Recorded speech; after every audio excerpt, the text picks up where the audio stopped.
さて、今回は新しい趣向でやるぜ。その名も歴代君主格付けチェックだ。歴代君主を格付けするのか。そう、1回につき1人、その君主の知性を紹介しつつ、6つの評価ポイントで採点、合計点に基づいて格付けしていく。制度構築、軍事外交、いろいろあるな。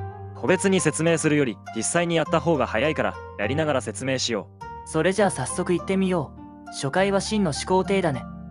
秦の始皇帝、戦国時代末期の紀元前247年に秦王として即位した後、統一戦争を起こして各国を滅ぼし、天下統一を成し遂げた人物。ファーストエンペラーだな。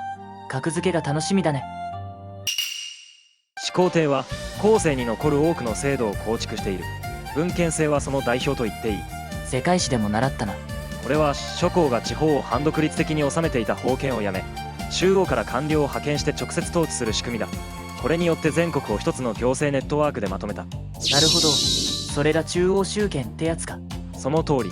さらに法律は法家思想を基礎に全国共通とした法令を整備し、中央官僚制度も完成。権力を完全に君主に集中させたんだ。でも法律がすごく厳しかったという話も聞くけど。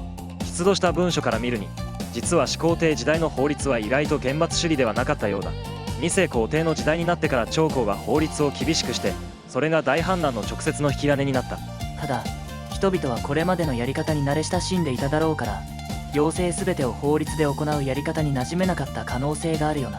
これまでバラバラだった各国をまとめて治めていくのだから、恣意を排除して法律という共通のルールで国を治めるというのは、確かに当時必要とされていたことだとは思う。後の国家もこの制度を真似したんだよね。ああ、つまり彼の制度設計は2000年続いた中国官僚国家の典型。持続性の観点でも満点の10点だぜ。次は軍事と外交ね。やっぱり戦国時代を統一した軍事力が評価されるよね。彼は統一戦争に乗り出すと、漢朝義祖遠征を次々と滅ぼした。特に李信王翦蒙天といった名称を使い分け、敵国の弱点を的確に突いた。外交では遠交近攻の戦略で遠い国と同盟を結び、近くの国を撃破していった。そういえば生徒はずっと同盟していたよな。天下統一の後、北方で勢力を伸ばしていた匈奴に対しては、蒙天に命じてオルドス地方を制圧、長城を築いて防衛線を確立した。黄河流域から匈奴を追い払ったんだったね。先人未到の天下統一を成し遂げ、異民族の脅威も取り除いたという点で、軍事と外交は満点だろう。経済政策も有名だよね。これまでずっと別々の国だった広大な地域に単一の経済圏を成立させ、あらゆる制度を統一した。そう、度量衡、貨幣、文字、社記、全部を統一したんだぜ。これで商業物流が飛躍的に効率化された。全国で同じ単位、同じ貨幣、同じ文字が使えるようになったんだ。まさに経済のインフラ整備。さらに日道と呼ばれる高速道路網を整備し、中国全域の交通を一気に改善。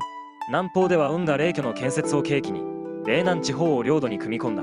でも民衆を酷使したって話もあるよね。そこが減点要素。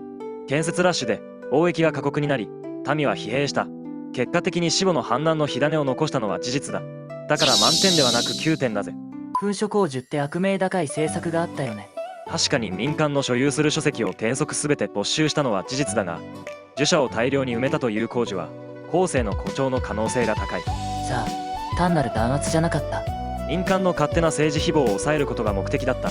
しかも崩壊一辺倒ではなく、李氏あたりの助言で儒家的な冷静を統治に取り入れていた形跡もある。みんなが勝手なことを言い出したら皇帝としてやりたい国家事業の妨げになるからな。まあ民主主義国家でもないし。とはいえこれといった道徳強化策が見当たらないのも事実であり、この点は減点要因だろう。今後の考古学的発見などで評価が変わる余地があるとはいえ、ここでは7点評価としておこう。次は人材登用ね。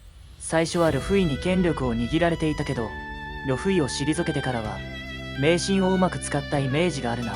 まさに李氏、王翦、蒙天など戦略、法政、行政のあらゆる分野に天才を配置した。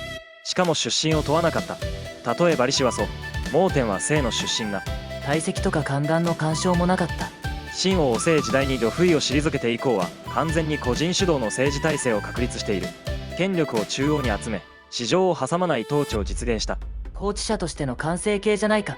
まあ結果として始皇帝に権力が集中しすぎ、治世の末期には上昇の李氏以下は始皇帝に迎合するだけの存在になってしまった。次の子がいでも思ったけど、皇帝の独裁権が強すぎるよな。皇帝が優秀ならいいけど、ダメな皇帝だと国全体がダメになってしまうという。ただ李氏の取り調べが一応法律の定めに従って行われていたように、法律が皇帝の地位を制御するブレーキとして機能していた。皇帝独裁の色が強いと言っても、権力運用は法の枠組みの中でなされていたということか。皇帝に権力を集中しつつ法律に基づく政治運用を徹底するという始皇帝の手腕は見事だと思う。これは文句なしの10点満点だ。でも秦は短命だったよね。ここが唯一の大きな欠点だ。始皇帝は死の間際まで後継者を明確に決めず、長江取氏の偽証によって父祖が排除され子がが擁立され、長江が権力を握るという最悪の結果をもたらした。始皇帝はどうして最後まで後継者を定めなかったんだろう。自身が本気で不老不死を手に入れるつもりだったから。ここでは私見を述べておきたい。始皇帝が愛読していた漢筆の中にこういう記載がある。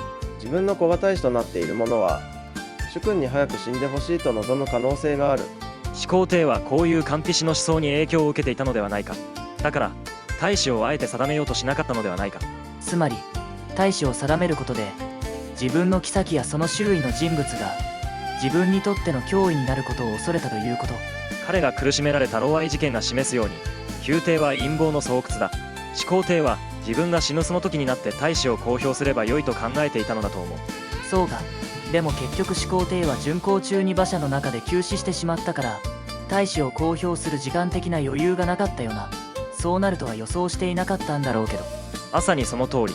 だからここは3点。偉大な帝国を築きながらも継承の失敗で一代にして崩れたのは痛いぜ。外枠補正ってどんな評価？王朝の建設や滅亡など社会に大きな変化を残した点を評価するものだ。始皇帝については長く続いた春秋戦国時代を終わらせ、軍事面、政治面、社会インフラ面などあらゆる面で一つの中国を初めて完成させた功績は計り知れない。つまり始めたものの偉大さってやつか。その通り。しかも後に中国を統治した統一政権は臨秦に至るまで皆この秦の体制を模範とした。ということで外枠補正はマックスの5点だ。合計は54点。つまりエスティア。そう。始皇帝は軍事力と法秩序によって乱世を終わらせ、中国文明の形を作った。何から何まで当時の世界の秩序を作り上げた偉大な帝王だったんだね。実は全てを始皇帝が始めたわけではなく、今日紹介した政策の中には始皇帝以前から秦の国内で進められていたものも多い。ただ天下統一によってそれが中国全土に及んだということだ。そうか。制度の整備と統一戦争が時間をかけて同時に進んでいった感じなんだね。この時に秦王の位にいたのが彼でなかったとしても、天下は統一されさまざまな統一政策は実現していたかもしれない。しかし彼が極めて能力が高く、統一事業に対する情熱が人一倍強かったからこそ短期間でこれだけのことをできたのだろうな。正直これほどの偉業を達成した人物は歴史上を見渡しても他にいないと思う。本当に唯一無二の帝王だよね。